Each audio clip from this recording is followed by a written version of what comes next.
안녕하세요, 도마프입니다. 제가 대기업 임원이 됐습니다. 임원이 되고 나니 예상했던 것보다 훨씬 많이 바빠요. 자, 이제 적응도 어느 정도 끝났고 다시 가열차게 영상 제작해 보겠습니다.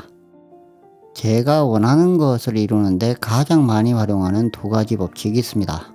첫 번째, 자신의 감정과 유사한 현상들이 펼쳐진다. 두 번째, 자신의 욕구를 당연하게 받아들이면 그 욕구가 해소되는 방향으로 현상들이 펼쳐진다. 그래서 욕구를 기반으로 소원을 이루는 더마프의 원피스와 감정을 좋게 유지하기 위한 더마프의 물질화 이론 시리즈를 만들고 있습니다. 오늘은 더마프의 물질화 이론 세 번째 이야기, 비어있는 것으로 간주한다. 시작합니다. 마츠마 니카야의 작은 공경에 보면 아난다 존자가 고타마 부다에게 이렇게 묻습니다. 세존이시여, 요즘 대부분 비어있는 초소에 지낸다고 하셨는데 그것이 어떤 의미입니까? 세존은 이렇게 답해요. 비구는 숲에 있을 때 마을에 대한 생각에 마음 쓰지 않고, 사람에 대한 생각에 마음 쓰지 않고, 숲에 대한 생각 하나에만 마음을 쓴다. 비구는 마을에 대한 생각으로 인한 걱정이 여기 없다. 사람에 대한 생각으로 인한 걱정이 여기 없다. 그러나 참으로 숲에 대한 생각으로 인한 걱정 하나 정도는 있다. 라고 통찰한다. 비구는 마을에 대해 인지할 수 있는 것이 비어있다. 사람에 대해 인지할 수 있는 것이 비어있다. 하지만 숲에 대한 생각 하나는 비어있지 않다. 라고 통찰한다. 비구는 그곳에 없는 것을 공으로 간주한다. 그렇지만 그곳에 남아있는 존재하는 것은 이것이다. 라고 통찰한다. 안 한다요? 이렇게 하면 그에게 여실하게 뒤집힘 없는 순수한 공이 드러난다. 고타마 부다는 자신이 인지할 수 없는 것은 비어있는 것으로 간주했습니다. 여기서 중요한 것은 비어 있다는 게 아니라 비어 있는 것으로 간주했다는 겁니다. 간주, 그렇다고 생각하다. 즉, 생각의 조작이에요. 숲에 있으면 숲 외에는 아무것도 존재하지 않는 것으로 간주하고 내가 인식할 수 있는 것은 이것이다. 라고 정확하게 통찰했습니다.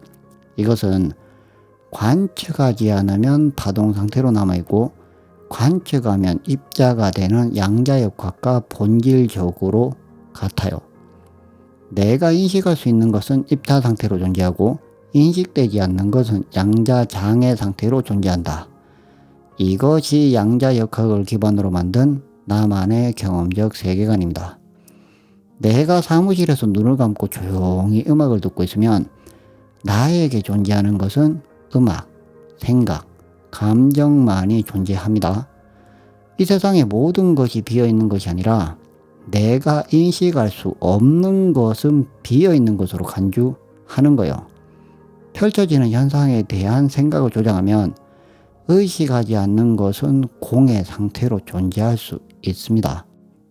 눈앞에 펼쳐지는 현상, 그에 따른 생각과 감정 외에는 어떤 것도 존재하지 않습니다. 이것이 고타마 부다가 말한 순수한 공의 상태예요. 한국따라 니카야에 보면 감정이 부동의 경지에 도달할 수 있는 방법이 나옵니다. 비구는 어떻게 부동의 경지에 도달하는가? 비구는 일체의 형색에 대한 생각을 초월하고 지각 대상에 대한 생각을 초월하고 다양한 모습에 대한 생각에 마음 쓰지 않음으로써 공은 무한하다 라고 생각하는 공무변처를 성취하며 살아간다오.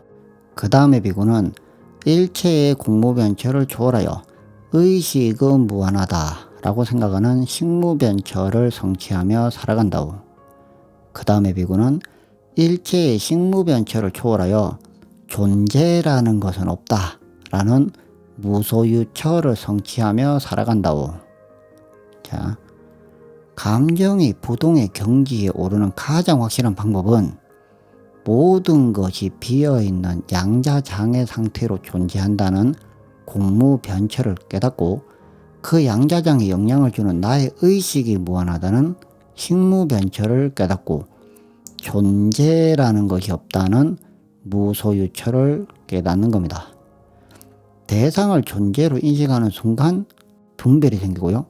분별이 생기면 감정이 요동을 쳐요. 이것이 감정이 생기는 메커니즘입니다. 분별을 희미하게 만들려면 모든 것을 특정 존재가 아닌 물질화된 입자로 인식을 하고 존재라는 것이 없다는 물질화 이론이 체화가 되면 많은 도움이 됩니다. 저는 이 이론으로 감정을 조절하는데 엄청나게 많은 도움을 받았고요. 그래서 계속 이것을 시리즈로 만들고 있어요. 이것이 체화되려면 무의식적으로 떠오르는 생각을 알아차리고 의식적으로 생각을 조작하는 것이 정말 중요합니다. 마지막 니까야의 뿜나경에 보면 이런 말이 나옵니다. 세존이시여, 만약에 수납바란다 사람들이 저를 몽둥이로 때리면 그때 저는 수납바란다 사람들은 참으로 착하다. 수납바란다 사람들은 참으로 훌륭하다. 수납바란다 사람들은 나를 칼로 치지 않았다. 라고 생각하겠습니다. 과연 이 사람은 성인군자라서 자신을 때린 사람을 칼로 치지 않아 착하다고 생각하는 걸까요? 아닙니다. 그렇게 생각하지 않으면 감정이 요동을 치기 때문이에요. 예를 들어서 강도가 들어서 몸싸움을 하다가 많이 다쳤어요. 그런데 매일 그 강도를 떠올리며 트라우마에 시달리는 사람과 와, 칼을 쓰지 않아 천만다행이다 라고 생각하는 사람의 감정 상태가 과연 같을까요? 강도라는 현상은 이미 펼쳐졌습니다. 그 후의 감정 상태는 강도가 아닌 자기 생각에 따라 움직여요. 중요한 것은 펼쳐지는 현상이 아니라 현상에 대한 나의 판단입니다. 현상이 아무리 나빠도 그것을 좋은 것으로 인식하면 나의 감정 상태는 좋아져요. 칼을 쓰지 않아 천만다행이다 라고 생각해야 트라우마에서 벗어날 수 있습니다. 그래서 중요한 것이 생각의 조작이에요. 현상이 나빠도 생각을 조작해서 좋게 판단하면 감정 상태는 좋아지고요.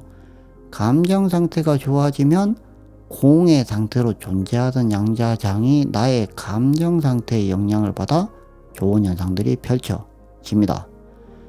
사실 존재라는 것이 없다라는 걸 깨달아도 계속 존재로 인식이 돼요. 이건 지극히 정상적인 현상입니다.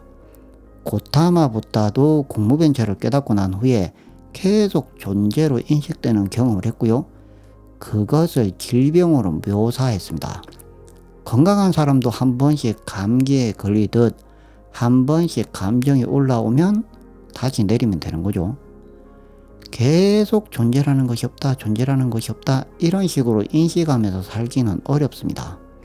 이것을 계속 인식하면서 살려고 노력을 하다 보면 이 생각 자체가 하나의 분별로 작용하면서 에너지가 계속 낡아요. 그래서 저는 감정이 올라올 때만 감정을 내리는 방편으로 존재라는 것이 없다라는 걸 활용을 합니다. 우리는 화가 나지 않는 방법보다 화가 나도 빨리 줄이는 방법을 찾는 것이 훨씬 중요해요. 왜냐하면 화가 날 만한 상황에서는 화가 나는 것이 당연하기 때문입니다. 앙구따라 니까야의 돌에 새긴 편에 보면 이런 말이 나와요. 이 세상에는 세 부류의 사람이 있다오. 그 셋은 돌에 새긴 사람, 땅에 새긴 사람, 물에 새긴 사람이라오. 어떤 사람은 자주 화를 낸다오. 그리고 그 화가 오랫동안 마음속에 남는다오. 돌에 새긴 글씨가 오래 남는 것과 같다오. 어떤 사람은 자주 화를 내지만 그 화가 마음속에 오래 남지 않는다오. 땅에 새긴 글씨가 빨리 지워지고 오래 남지 않는 것과 같다오. 어떤 사람은 거칠게 말하고 날카롭게 말하고 불쾌하게 말하면서도 화해하고 어울리고 교제한다오. 물에 새긴 글씨가 금방 사라져서 오래 남지 않는 것과 같다오. 불쾌하게 말하면서도 화해하고 교제하는 사람이 화를 물에 새긴 사람입니다. 즉 화를 내지 않는 것이 아니라 화가 나도 물에 새긴 글씨처럼 빨리 사라지는 것이 더 중요해요. 우리에게 감정을 제거할 방법은 없습니다. 단지 화가 났을 때 어떠한 방편으로 생각을 조작해서 그 화를 돌에 새길지, 땅에 새길지, 물에 새길지를 결정할 수 있을 뿐입니다. 화가 나면 천천히 커피 한잔 하시면서 화를 커피에 새기시기 바랍니다. 오늘도 커피 향기 가득한 행복한 하루 보내세요. 지금까지 더 마프였습니다. 구독, 좋아요, 알람 설정까지 더 자석이 될 당신과 함께합니다.